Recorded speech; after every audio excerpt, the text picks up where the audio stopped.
Good morning students, this is your maths class. आज हम लोग नेक्स्ट टॉपिक कर रहे हैं अपना क्वाड्रिलेटरल। अब इसको अच्छे से पढ़ना है आप लोगों ने। क्या क्या बोला जाएगा? क्वाड्रिलेटरल। क्वाड्रिलेटरल क्या होता है? इस तरह से एक बॉक्स होता है, बॉक्स। ठीक है, इसको नाम देते हैं हम ABCD। मान लो हमने नाम दे दिया, कुछ भी नाम दे सकते हैं हम लोग। ठीक है, तो ये क्या है? क्वाड्रिलेटरल है। 4 साइडेड पॉलीगन भी कह सकते हैं, क्योंकि इसमें 4 साइड है और ये क्लोज्ड भी है, तो ये क्या हो गया? 4 साइडेड पॉलीगन हो गया। अब बात आती है कि इसमें कितनी साइड्स हैं।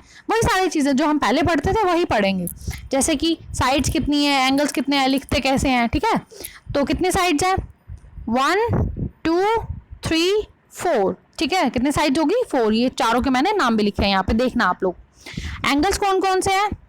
एक एंगल हो गया, ये 2 हो गए, ये 3 हो गए और ये 4 हो गए। ठीक है, 4 साइड्स हैं और 4 ही एंगल्स हैं। कौन कौन से? ABCD।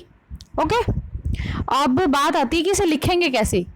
लिखने का मतलब है कि जैसे ये बना हुआ है ना, कोई भी एक साइड ले लो। मान लो मैंने A उठा ली, तो उल्टा सीधा नहीं करना हमने। मान लो इस साइड से चल पड़ो या इस साइड से चल पड़ो, आपकी इच्छा है। ठीक है, अगर मैं ऐसे लिख रही हूँ ABCD, ऐसे भी लिख सकते हैं या फिर ऐसे भी लिख सकते हैं ADCB। ठीक है, ऐसे भी लिख सकते हैं। ऐसा नहीं लिखेंगे ACBD, बीच में से ऐसे घुमाना नहीं है हमने। ठीक है, पूरा मतलब क्या बोलते हैं, सर्कल पूरा करना है। जैसे A लिखा पहले, तो या तो पहले D लिख लो, फिर C, फिर B, या फिर इस साइड से शुरू कर लो ABCD। ठीक है, बीच वाली साइड नहीं उठानी हमने पहले। समझ गए कैसे करना है? जैसे मान लो ऐसे है, रुको, ऐसे मान लो 1 2 3 4 साइड बना दी हमने। मान लो P Q R और S। तो कैसे लिख सकती हूँ मैं?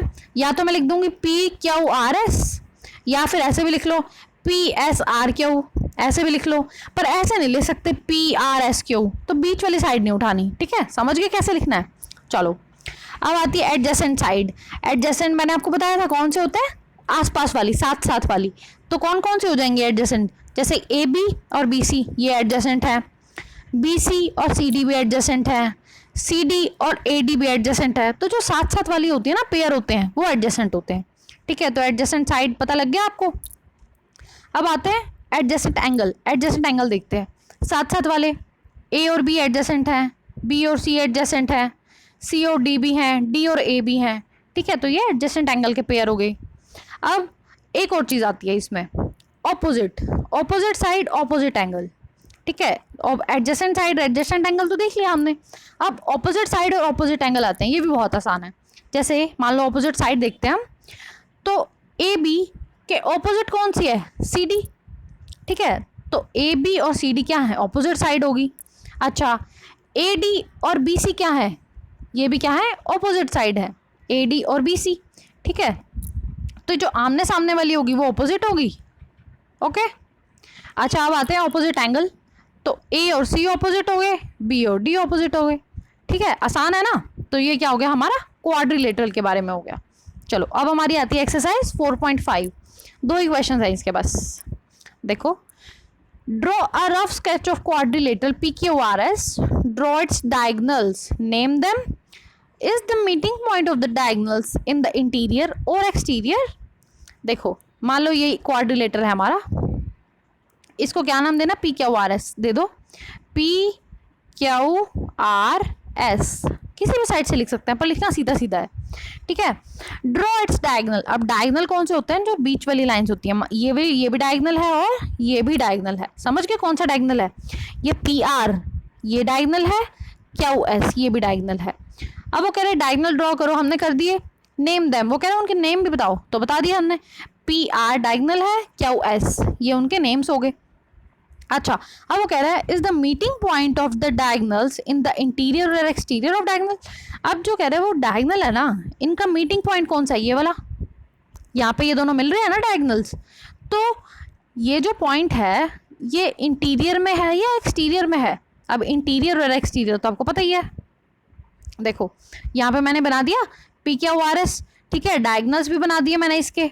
कौन कौन से हैं? RP और SQ। ठीक है, अब इंटीरियर और एक्सटीरियर आपको पता है ना। जैसे मान लो ये क्वाड्रिलेटरल बनाया मैंने, ये जो अंदर का एरिया है ये क्या होगा? इंटीरियर। ये जो सारा बाहर है ये क्या होगा? एक्सटीरियर। तो ये जो पॉइंट है ये O, मान लो मैंने इसका नाम दे दिया पॉइंट O। तो ये जो O पॉइंट है ये कहाँ है, इंटीरियर में है ना, एक्सटीरियर में थोड़ी है, ये क्वाड्रिलेटरल के अंदर है तो इंटीरियर हो गया। तो क्या लिखेंगे, meeting point of diagonals is O। सबसे पहले हमने बता दिया कि जो मीटिंग पॉइंट है ना वो O है। O is in the interior of quadrilateral PQRS। ठीक है, तो हमने बता दिया कि जो O है वो इंटीरियर में आता है। ओके, हो जाएगा ना ये क्वेश्चन। चलो नेक्स्ट देखो, draw a rough sketch of quadrilateral KLMN। सबसे पहले तो क्वाड्रिलेटरल बना दो, उसके बाद ये चारों चीजें बतानी है हमने। चलो यहीं पे बना देते हैं। क्या नाम देना है इसका, KLMN। ठीक है, मान लो ये बना दिया मैंने। अब क्या बताना है, two pair of opposite side. Opposite side आपको पता ही है कौन कौन सी है, KNLM, ये एक पेयर हुआ। तो हमने कितने पेयर बताने हैं, 2 पेयर बताने हैं। ये क्या हो गया, एक पेयर हो गया KN और LM का। एक और पेयर कौन सा हो गया, KL और MN का। ठीक है, हो गया हमारा फर्स्ट पार्ट, आ गया ना समझ आपको। ठीक है, चलो two pair of opposite sides, opposite angle, sorry कौन से बताने हैं, ऑपोजिट एंगल बताने हैं। अब ये भी मैंने आपको अभी बताया था, K और M, ये तो हो गया एक पेयर। ऑपोजिट एंगल कौन से हो गए, K और M, एक पेयर हो गया ये। सेकंड पेयर कौन सा हो गया, L N, कौन से हो गए, L और N। ठीक है, यहाँ पे मैंने लिखा हुआ है, ऐसा मत सोचना कि मैम लिखवा नहीं रही, यहाँ पे मैंने सब लिखा हुआ है। ठीक है, ऑपोजिट साइड्स लिखी हुई हैं, ऑपोजिट एंगल के पेयर्स भी लिखे हुए हैं। ठीक है, अब वो कह रहा है कि 2 पेयर ऑफ एडजेसेंट साइड भी बताओ, तो बता देते हैं। एडजेसेंट साइड तो बिल्कुल साथ साथ वाली होती है, कौन कौन सी है, KL और LM, ये भी एडजेसेंट है। LM और MN, ये भी एडजेसेंट है। तो ठीक है, 2 पेयर हमने ये भी बता दिए। एडजेसेंट एंगल बताओ वो कह रहा है, तो K और L एडजेसेंट है, M और N भी एडजेसेंट है। ठीक है, सिर्फ 2 ही बताने हैं पेयर, तो हमने बता दिए। ठीक है, तो ये दोनों क्वेश्चन हो गए आपके। अभी जो क्वेश्चन नंबर 3 है ना, ये एक तरह से एक्टिविटी है, ये आप लोग खुद पढ़ के करके कोशिश करना। ठीक है, आप ये खुद करना है आप लोगों ने। और मैं क्या काम दे रही हूँ आपको, ये क्वाड्रिलेटरल को पढ़ लेना और ये क्वेश्चन नंबर 1 और 2 को क्या करना है, RNV में नोट डाउन करना। ठीक है, बहुत आसान है, मैं कुछ जल्दी जल्दी नहीं करा रही हूँ, बहुत धीरे धीरे करा रही हूँ, बहुत आराम से समझा के करा रही हूँ। ओके, चलो ये दोनों क्वेश्चंस को अपनी RNV में नोट डाउन करो। Thank you.